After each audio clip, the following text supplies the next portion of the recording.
In this video, I'm identifying 10 wines that I'm personally adding to my wine collection and which I think are some of the most collectible wines available in the market today. There should be something for everyone, as there's red, white, and sparkling, a variety of countries and regions represented, and also a variety of price points. So let's get started. The first top collectible wine is the 2016 Chateau Costa-Stornel. Costa-Stornel is from Saint-Estèphe, and it's a second growth in the 1855 classification of Bordeaux. 2016 is from a few vintages ago. However, I checked and there's still excellent availability for this wine. Despite being a few years old, I'm recommending this wine because 2016 was an outstanding vintage in Bordeaux, and Costa-Stornel in particular really hit it out of the park in 2016. Several well-known critics gave this wine a perfect 100-point score. This wine is 76% Cabernet Sauvignon, 23% Merlot, and 1% Cabernet Franc. Many consider this wine to be one of the best wines ever produced by this outstanding producer. This wine has a ridiculously long finish that lasts up to a minute. This is an absolutely monumental wine that should be put away for at least a decade or preferably 15 years before you try it, but it will cruise in the cellar for decades and definitely be one that you'll want represented in your collection. The next most collectible wine is the 2015 La Rioja Alta 904 Gran Reserva. La Rioja Alta is a classic producer that has embraced modern winemaking technology. This wine is a red blend that's dominant in Tempranillo. The 904 is a Gran Reserva that's made in a classic style, so it receives a minimum of 4 years in the barrel and 4 years in the bottle before it's released. The current vintage is the 2011 vintage. This wine is a bit of an outlier in that it's not yet available on the market. However, one of the ways that I can add value on this channel is by discussing upcoming releases that I've had an opportunity to taste and which are not yet publicly available. Such is the case with this particular wine. Back in June, I had an opportunity to visit La Rioja Alta and taste the 2015 La Rioja Alta 904 Gran Reserva with the winemaker Julio Sanz. At that time, Julio explained that this particular wine had been held back because this wine was so concentrated. The thinking was that it needs a little bit more bottle age before it opens up and becomes expressive. The winemaker advised that this 2015 vintage is considered to be one of the best vintages of 904 in decades. So certainly my assessment is consistent with that, and I was extremely impressed by it. So you'll definitely want to mark your calendars for February of 2023, and be sure to pick this wine up once it's released. The next most collectible wine is one of my favorite wines from Châteauneuf-du-Pape. This is a wine that I look out for every single year. Specifically, I'm talking about Clos de Pape.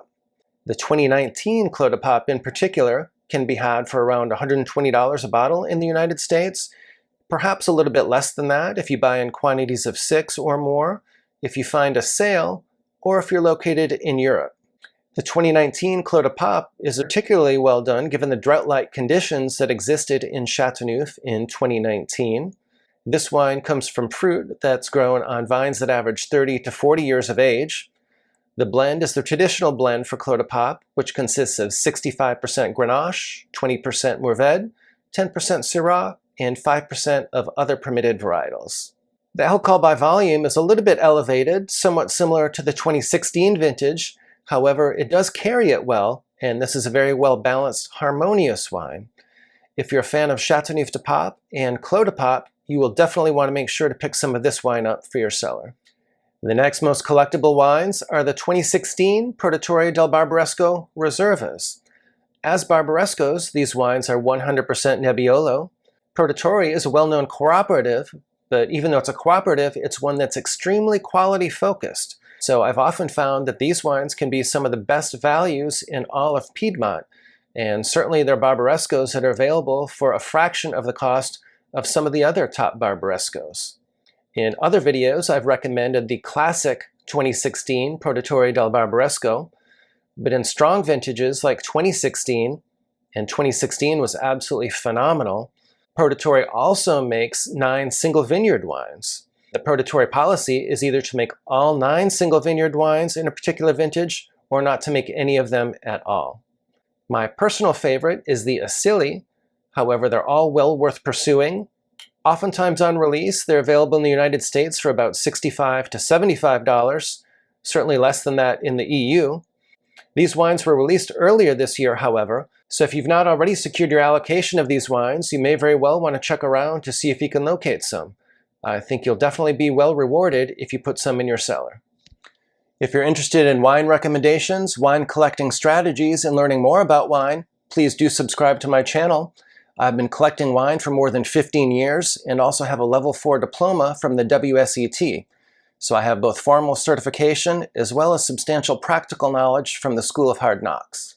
The next most collectible wine is a white wine from Margaret River in West Australia. Specifically, I'm talking about the 2019 Leeuwin Art Series Chardonnay. Leeuwin has been a top producer in West Australia for many years and is well known for making world-class Chardonnay. This one sells for about $120 in the US. 2019 was a cooler vintage in Margaret River, and so this wine is characterized by elegance and finesse and has an exceptionally long finish. These wines need at least 5 years in the bottle to show their best, however, so if you buy some, I would urge you to wait a little bit. Either that or make sure that you buy it in volume, so even if you enjoy one young, you'll be able to appreciate it with age on it as well. I had a 2009 Leeuwin Art Series Chardonnay in a restaurant a couple years ago, and it was absolutely stunning. So if you're able to exercise some restraint and let these age and develop in your cellar, you will definitely be handsomely rewarded. The next top collectible wine is the 2016 Biondi Santi Brunello di Montalcino. Of course, Biondi Santi is one of the most iconic producers in all of Italy. I was in Montalcino earlier this year and attended a dinner with a number of winemakers and had maybe 12 to 15 wines that we tasted that night. And at the end, we identified some of our favorites, and the common denominator was that all of them were from the 2016 vintage. So even in their youth, these 2016 Brunellos were outshining some outstanding wines from top producers that had a little bit more bottle age on them. This is a wine that's definitely going to go down as one of the best all-time vintages for Biondi Santi, and so you'll definitely want to give this a strong look if you're a Biondi Santi aficionado or if you appreciate top Brunello. In the past, you've been able to buy this one for a couple years, and you may even still be able to find the 2015 on shelves. That will not be the case with this 2016 vintage, however, and that's true for a couple of reasons. First, Biondi Santi is under new ownership, and the new ownership made a couple changes. One of those changes is that a lot of the fruit that used to go into this Brunello di Montalcino has now been put into the Rosso di Montalcino. Second, Biondi Santi has always been good about putting away some of the reservas for library releases, but now the new ownership has decided to also set aside some of the Brunello di Montalcino for future library offerings. As a result, these two factors have combined to greatly reduce the amount of Brunello di Montalcino for the 2016 vintage that's available in the marketplace. As a result, this one is already getting difficult to locate. The next top collectible wine comes from South America. Specifically, I'm talking about the 2018 Senya. Senya is a top Chilean producer from the Aconcagua Valley in Chile. This is a Bordeaux blend that consists of 55% Cabernet Sauvignon, 18% Malbec, 15% Carmenere, 7% Cabernet Franc, and 5% Petit Verdot. 2018 was an exceptional vintage for Senya. The grapes were able to achieve optimal ripeness gradually, and as such, this vintage is characterized by elegance and finesse. The ABV comes in at an impressive and restrained 13.8%. So this is a very elegant and refined wine with plush tannins. Many consider it to be the finest vintage of Senya to date. The next top collectible wine is a Riesling. So it's another white wine on this list. Specifically, we're talking about the 2019 Emmerich Knoll Schutt Schmaragd Riesling. This one comes from the Wachau region of Austria. It's a Schmaragd, so that means it's at least 12.5% alcohol by volume. It's a dry white wine, as are the vast majority of white wines produced in the Wachau region. Knoll is a top producer in the Wachau, and this is a very, very special vintage of this particular Riesling. It even received 100-point score from a top critic, which is very rare for a white wine. This wine is intensely concentrated, yet elegant, with impressive stone fruit, minerality, and ample acidity. This is just an exceptional Riesling, and definitely one you want to consider stocking up on if you're a fan of Riesling or of the Wachau region generally. The next most collectible wine is the 2018 Chateau de Cru Bucaille. De Cru Bucaille is from Saint-Julien on Bordeaux's left bank.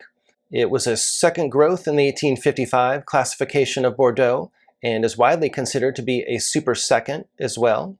2018 was an exceptional vintage in Bordeaux, and this is widely considered to be one of the wines of the vintage in Bordeaux. It certainly offers extremely compelling value, as the quality rivals that of the first growths, but yet this one sells for a fraction of the cost of those first growths, and you can often find it even in the United States for around $225 a bottle, and certainly less than that in the EU. Fans of De Cru will definitely want to stock up on this one, as it's widely considered to be one of the best vintages that this excellent producer has ever made. This is a complete, harmonious wine that will definitely need a little bit more bottle age to show its best.